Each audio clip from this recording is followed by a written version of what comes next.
जय हिंद दोस्तों, मैं राजेश। आप सभी को महेश्वरी क्लासेस में आज स्वागत है। आज हम झारखंड के एक महत्वपूर्ण जिला वो ज़िला है जो यहाँ बहुत ही ऐतिहासिक घटना है और बहुत सारे फैक्ट्री है।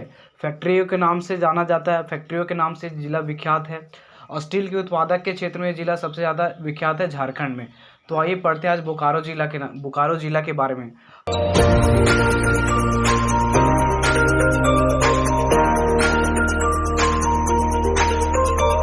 बोकारो जिला को इस्पात नगरी के नाम से भी जाना जाता है और इसके अतिरिक्त और क्या क्या इसका उपनाम है और कितने अनुमंडल, कितने प्रखंड, कितने उद्योग हैं, कितने पर्यटक स्थल, आइए हम वीडियो में जानते हैं। तो वीडियो को लास्ट तक जरूर देखिएगा। पहला है बोकारो जिला। देखिए हमारा है आज का मेन जिला कौन सा है? बोकारो जिला कोई भी जिला के बारे में अगर आप पढ़ रहे हैं, अध्ययन कर रहे हैं, तो मोस्ट इम्पोर्टेंट पहला क्वेश्चन बन जाता है तो उसका स्थापना कब होता है, मतलब झारखंड में मतलब अस्तित्व में कब आया था, वो जिला बना कब। तो जैसे देखिए बोकारो जिला है, तो बोकारो जिला का स्थापना कब होता है? तो 31 मार्च 1991। 31 मार्च 1991। कहीं कहीं पे आपको अप्रैल में मिलेगा, लेकिन अप्रैल में जिला का स्थापना नहीं होता है। 31 मार्च को स्थापना होता है, 31 मार्च 1991। ठीक है। और इसका मुख्यालय, हर जिला का मुख्यालय, देखिए इसका मुख्यालय लिखने का मेरा एक ही मेन उद्देश्य यहाँ ये था कि हर जिला का मुख्यालय क्या होता है कि उसी जिला में रहता है, हर जिला का मुख्यालय उसी जिला में। लेकिन इसका मुख्यालय जो चास में है, और चास झारखंड का एक नगर निगम भी है। ठीक है, नगर निगम के स्थान पे आता है चास। बोकारो जिला का भी एक स्थान है।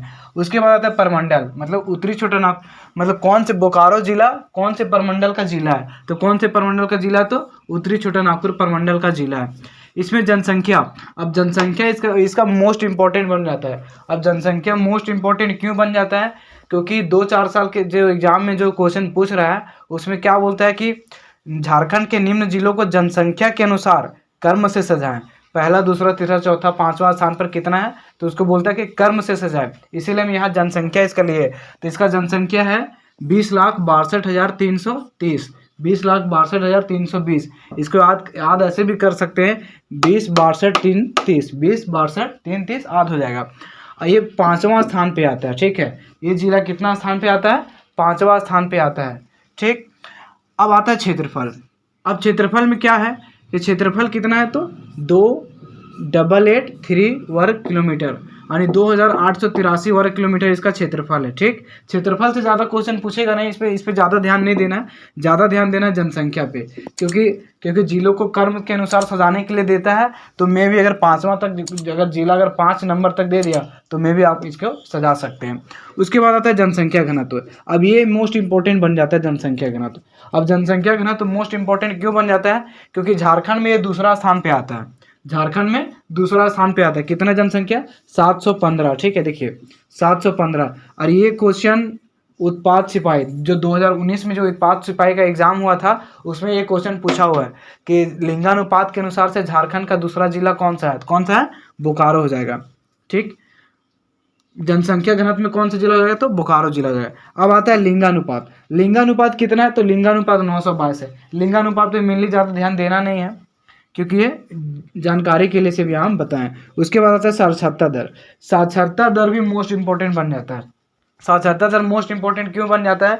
मोस्ट इंपॉर्टेंट इसलिए बन जाता है क्योंकि ये 5वां स्थान पे आता है। झारखंड में 5वें स्थान पर आता है कौन सा? साक्षरता दर में आता है बोकारो जिला। कितना साक्षरता दर है? तो 72.01%। दशमलव को बाद डिजिट को तोड़ के बोला जाता है, ये मे भी सभी को ये सब जानते ही होंगे। तो 72.01%। अब 5वें स्थान पे है पूरे झारखंड में। अब बात करें अनुमंडल। अनुमंडल कितना है? अनुमंडल ही पूछ सकता है। अनुमंडल क्यों पूछ सकता है? क्योंकि ये छोटा है, यानी छोटा मतलब बोले 2 अनुमंडल मात्र है, चास और बैरमू। चास नगर निगम भी है, कहाँ का? बोकारो जिला का। उसके बाद आता है प्रखंड। तो प्रखंड में भी क्वेश्चन ऐसे मेनली क्वेश्चन बनेगा नहीं, जो अगर बोकारो जिला से अगर कोई भी कॉम्पिटेटिव एग्जाम का दे रहे हैं तो वहाँ के लिए क्वेश्चन बन सकता है। तो इसमें कितना हो जाएगा? प्रखंडों का संख्या 9। विधानसभा क्षेत्र कितना है? 4। और ये सब कौन कौन है इसके बारे में जानने का ज़्यादा डिटेल्स है नहीं, सिर्फ पूछता नहीं है। मैं भी अगर क्वेश्चन किस्मत खराब रहा तो ये भी क्वेश्चन पूछ सकता है कि कितना विधानसभा क्षेत्र और कौन कौन है, लेकिन वैसा क्वेश्चन आज तक पूछा नहीं, ना पूछेगा। एक है राष्ट्रीय राजमार्ग। राष्ट्रीय राजमार्ग है 23 राष्ट्रीय मार्ग 23 इसलिए मोस्ट इम्पोर्टेंट है क्योंकि इसी हाईवे के बगल में एक फैक्ट्री बनाया गया है। इसी हाईवे के बगल में बहुत सारे फैक्ट्रियों का निर्माण भी हुआ है, इसीलिए मोस्ट इम्पोर्टेंट हो जाता है। प्रमुख खनिज में एकमात्र मेनली है कोयला है, जो कुछ कुछ स्थानों पर ही पाया जाता है। उसके बाद आता है प्रमुख नदियाँ। अब देखिए, जहाँ पे इस्पात रहेगा, जहाँ पे कोयला का उत्पादन होगा, वहाँ तो नदी रहेगा ही। तो कौन कौन सी नदी है? दामोदर का कोई सहायक नदी यहाँ बहता है। उसके बाद आता है कोनार नदी, उसके बाद खांजो नदी मोस्ट इंपॉर्टेंट हो जाता है क्योंकि खांजो नदी के किनारे 4-5 फैक्ट्री का स्थापना किया गया है खांजो नदी के किनारे, इसलिए इंपॉर्टेंट हो जाता है। उसके बाद आता है प्रमुख उद्योग। अब प्रमुख उद्योग मोस्ट इम्पोर्टेंट है, और जिस टाइम हम एक अलग से वीडियो बनाएंगे झारखंड के प्रमुख उद्योग, उसमें सभी का स्थापना भी बताएंगे। स्थापना भी मोस्ट इम्पोर्टेंट है, लेकिन यहाँ इसलिए सिर्फ उनका नाम ही बताया।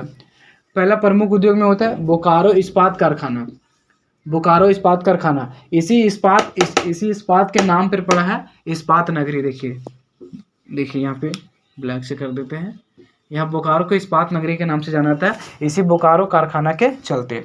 उसके बाद आता है गोमिया, फिर आता है गोमिया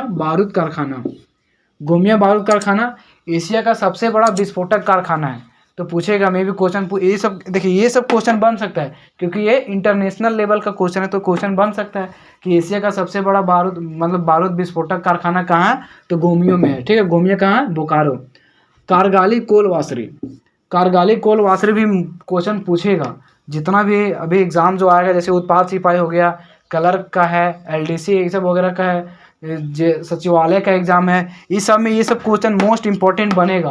अब क्वेश्चन कैसे बनेगा? क्योंकि ये एशिया इंटरनेशनल स्तर पे है। ठीक है, इंटरनेशनल स्तर कैसे है कि जो कारगिली कोलवासरी है वो एशिया का सबसे बड़ा कोलवासरी है।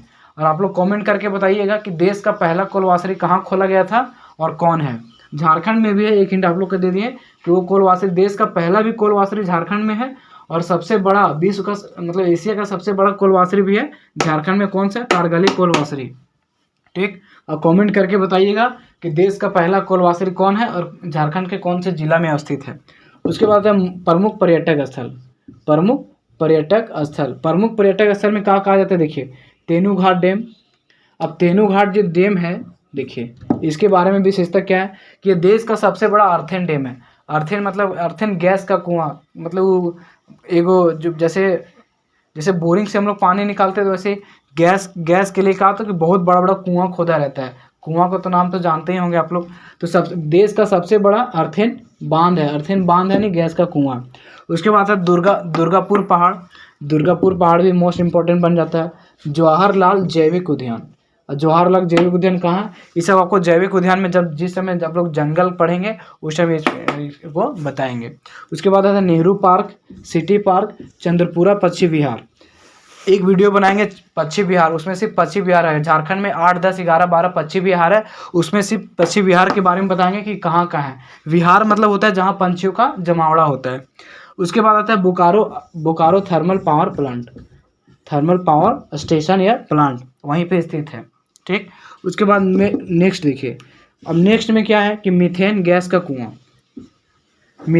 कुआं आपको यहाँ बताए थे। देखिए इधर कहीं लिखे थे मीथेन गैस का कुआं। ठीक है, तेनूघाट डैम बांध कि अर्थेन बांध सबसे बड़ा, देश का सबसे बड़ा बांध है, और बोकारो में मीथेन गैस का कुआं सबसे बड़ा है, जो कहाँ है? पर्वतपुर।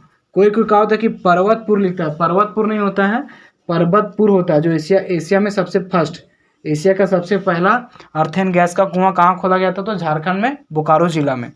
उसके बाद इस्पात कारखाना देखिए यहाँ बोकारो इस्पात कारखाना, इसके बारे में विशेष इससे मोस्ट इम्पोर्टेंट क्वेश्चन बन सकता है, इसलिए आपको यहाँ फिर से बता दिए। इस्पात कारखाना मतलब इसे रूस की सहायता से बनाया गया था। ठीक है, और जो इस्पात कारखाना है उस साल मतलब स्टील अथॉरिटी इंडिया लिमिटेड के तहत ये काम कर रहा है, और एशिया का ही सबसे पहला था। एशिया का सबसे पहला क्या था? एशिया का सबसे पहला इस्पात कारखाना कहाँ था? बोकारो में। इसलिए और इस साल के अधीन ये अभी काम कर रहा है, स्टील अथॉरिटी इंडिया लिमिटेड के तहत। उसके बाद आता है बोकारो का पुराना नाम। अब बोकारो का पुराना नाम देखिए, प्रमुख स्थलों का ऐतिहासिक या पुराना नाम जिस टाइम पढ़ेंगे उस टाइम बोकारो के बारे में आएगा। अभी बोकारो जिला पढ़ा रहे थे, इसलिए भी यहाँ बता दिए। अगर अभी हम यहाँ पढ़ लिए तो वहाँ टॉपिक में कोई दिक्कत नहीं होगा। तो बोकारो का पूरा नाम होता है माराफारी। ठीक है, क्वेश्चन पूछा हुआ है ये दो, जब जिस टाइम फर्स्ट जीपीएससी हुआ था उस टाइम का ये क्वेश्चन है कि बोकारो का पुराना नाम क्या है, तो माराफारी नाम था। बोकारो जिला, अब बोकारो जिला के बारे में थोड़ा सा क्या है कि बोकारो जिला वो धनबाद संसदीय क्षेत्र के अंतर्गत आता है। इसका अपना संसदीय क्षेत्र नहीं है। अब पूछेगा यही सब क्वेश्चन ये पॉलिटिकल का क्वेश्चन है ये सब, कि धनबाद बोकारो किस संसदीय क्षेत्र के तहत आता है, तो धनबाद संसदीय क्षेत्र के तहत आता है। तो ये सभी आप स्क्रीनशॉट भी ले सकते हैं, मे बी अगर आप लोग को जरूरी पड़ेगा। लेकिन बोकारो जिले से जितना फैक्ट है और जितना क्वेश्चन पूछ सकता है एग्जाम में, जैसे भी उत्पाद सिपाही का है, जेएसएससी सीजीएल का है, और क्लर्क लेवल का भी जो 12th लेवल का एग्जाम आया उसमें एक जिला से एक भी क्वेश्चन नहीं पूछे, एक भी क्वेश्चन छूटेगा नहीं आप लोग का। अभी क्या होता है कि अभी अगर आप कहीं इंस्टीट्यूट में पढ़ रहे हैं, ट्यूशन में पढ़ रहे हैं, तो बोकारो जिला का स्थापना बता दी है, उसमें कितना प्रमंडल है, कितना विधानसभा क्षेत्र है, बस उतना ही से हो जाता है। लेकिन अगर ये सब अभी से आप लोग पढ़ रहे हैं, जैसे उद्योग हो गया, पर्यटक स्थल हो गया, और ऐतिहासिक नाम हो गया, अगर ये सब अभी से ही आप लोग अगर पढ़ ले रहे हैं, तो आगे जब झारखंड का इतिहास पढ़िएगा, झारखंड का महत्वपूर्ण औद्योगिकीकरण पढ़िएगा, उस टाइम आप लोग का ये सभी नाम, यही सब नाम वहाँ भी आएगा। अगर यहाँ आप लोग पढ़ लिए तो वहाँ कोई दिक्कत नहीं होगा। आई होप ये वीडियो आप लोग का एग्जाम के पॉइंट ऑफ व्यू से बहुत ही इंपॉर्टेंट हो, आप लोग के लिए बहुत ही हेल्पफुल हो। धन्यवाद। इसी तरह आप लोग अपना प्यार बनाए रखें। धन्यवाद।